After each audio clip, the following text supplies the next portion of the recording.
America પોતાને આખી દુનિયામાં સૌથી શક્તિશાળી ડેમોક્રેસી ગણાવે છે, જ્યારે ભારત આખી દુનિયામાં પોતાને વસ્તીની દ્રષ્ટિએ સૌથી મોટો લોકશાહી દેશ ગણાવે છે.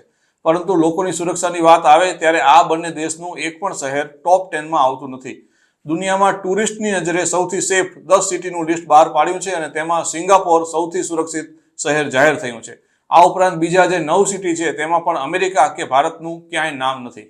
સૌથી સુરક્ષિત ટોપ 10 સિટીનું લિસ્ટ ફોર્બ્સ એડવાઇઝર દ્વારા બહાર પાડવામાં આવ્યું છે. સૌ જાણે છે કે પર્યટકો માટે જે શહેર અત્યંત સુરક્ષિત હોય તે શહેર પોતાના નાગરિકો માટે પણ સુરક્ષિત જ હોય તે સ્વાભાવિક છે. આ લિસ્ટમાં અગાઉ જણાવ્યું તેમ નંબર 1 સિટી છે સિંગાપોર, બીજા નંબર ઉપર જાપાનની રાજધાની ટોક્યો સૌથી સુરક્ષિત છે, કેનેડાનું ટોરન્ટો ત્રીજા નંબર ઉપર છે અને ઓસ્ટ્રેલિયાનું સિડની ચોથા નંબરે છે. સ્વિટ્ઝરલેન્ડનું જ્યુરિક સિટી 5મા નંબર ઉપર સૌથી સુરક્ષિત ગણવામાં આવે છે. આ લિસ્ટમાં મોટાભાગે યુરોપના શહેરો જ છવાયેલા છે, જેમ કે નંબર 6 ઉપર ડેનમાર્કનું કોપનહેગન છે, 7મા નંબરે સાઉથ કોરિયાની રાજધાની છે સિયોલ, 8મા નંબર ઉપર જાપાનનું જ વધુ એક સિટી ઓસાકા આવે છે, 9મા નંબર ઉપર ઓસ્ટ્રેલિયાનું મેલબર્ન સિટી છે અને નંબર 10 ઉપર નેધરલેન્ડનું એમ્સ્ટરડેમ એ ટુરિસ્ટો માટે સૌથી સુરક્ષિત શહેર જાહેર થયું છે. હવે એ જાણી લઈએ કે દુનિયાના સુરક્ષિત સિટીની જે યાદી બનાવવામાં આવી તેમાં કયા કયા ફેક્ટરને ધ્યાનમાં લેવામાં આવ્યા હતા. તો તેમાં સૌથી ઉપર છે ક્રાઇમ, કારણ કે ક્રાઇમ ઉપર તો પહેલા ધ્યાન આપવું પડે.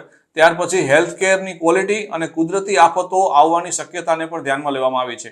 એટલે કે કોઈ શહેરમાં ક્રાઇમ ઓછો હોય પરંતુ હેલ્થ કેરની સગવડો સારી ન હોય અથવા તો ત્યાં વારંવાર કુદરતી આફતો આવતી હોય તો પણ તેનું રેટિંગ ઘટી જાય છે. સિંગાપોરને આ સર્વેમાં 0 પોઈન્ટ મળ્યા છે, એટલે કે ત્યાં ક્રાઇમ, હેલ્થ કેર અને કુદરતી આફતો આ ત્રણેયની કોઈ ચિંતા નથી.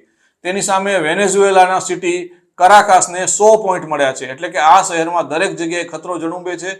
ટુરિસ્ટને ત્યાં ન જવાનો જ સલાહ આપવામાં આવે છે. આ સર્વેમાં આખી દુનિયાના કુલ 60 મોટા શહેરોનું વિશ્લેષણ કરવામાં આવ્યું હતું અને ત્યાંની સ્થિતિ જાણવામાં આવી હતી. ટ્રાવેલર્સને આ શહેરમાં કેવા અનુભવ થયો તે પૂછવામાં આવ્યા હતા. સિંગાપોરમાં હેલ્થકેરની ક્વોલિટી બેસ્ટ છે અને કોઈ કુદરતી આફતો પણ આવતી નથી. આ ઉપરાંત ડિજિટલ સિક્યોરિટીના રિસ્ક પણ સિંગાપોરમાં નથી, એટલે કે કોઈ તમારા પાસવર્ડ હેક કરી નાખે, તમારી ઓનલાઈન માહિતી ચોરાઈ જાય અથવા તો ઇન્ટરનેટની સુરક્ષાના ઇસ્યુ હોય, આ બધા કોઈ પ્રશ્નો સિંગાપોરમાં નથી. ત્યાર પછી ટોક્યો અને ટોરન્ટોને પણ બહુ સુરક્ષિત શહેર ગણવામાં આવ્યા છે. ત્યાં તમારી હેલ્થ સામે કોઈ ખતરો પેદા થાય તેવી શક્યતા બહુ ઓછી છે. જાપાન અને કેનેડાના આ શહેરોમાં મેડિકલ ફેસિલિટી બહુ સારી છે અને ઇન્ફ્રાસ્ટ્રક્ચરને લગતું રિસ્ક પણ બહુ ઓછું છે. જાપાન અને ઓસ્ટ્રેલિયા એવા દેશ છે કે જેના 2 શહેર આ લિસ્ટમાં છે. બાકીના 6 દેશમાંથી વધુમાં વધુ એક શહેર સામેલ કરવામાં આવ્યું છે. હવે ફરી વેનેઝુએલાના કરાકાસની વાત કરીએ. આ શહેર ટ્રાવેલર્સ માટે જરાય સુરક્ષિત નથી. અહીં લૂંટફાટ થવી કે કિડનેપિંગ થવું એ બહુ સામાન્ય વાત છે. પોલીસ તંત્ર અહીંનું ભ્રષ્ટ ગણવામાં આવે છે અને હત્યાઓનો આંકડો પણ બહુ ઊંચો છે. અમેરિકાના સ્ટેટ ડિપાર્ટમેન્ટે પોતાના નાગરિકોને વેનેઝુએલાના આ શહેરની મુલાકાતે ન જવાની સલાહ આપી છે. દુનિયાના સૌથી જોખમી શહેરોમાં બીજા નંબર ઉપર પાકિસ્તાનનું કરાચી છે, જ્યાં કાયદો અને વ્યવસ્થાની સ્થિતિ ખાડે ગઈ છે. અહીં ગમે ત્યારે ત્રાસવાદી હુમલાનો પણ ખતરો રહે છે.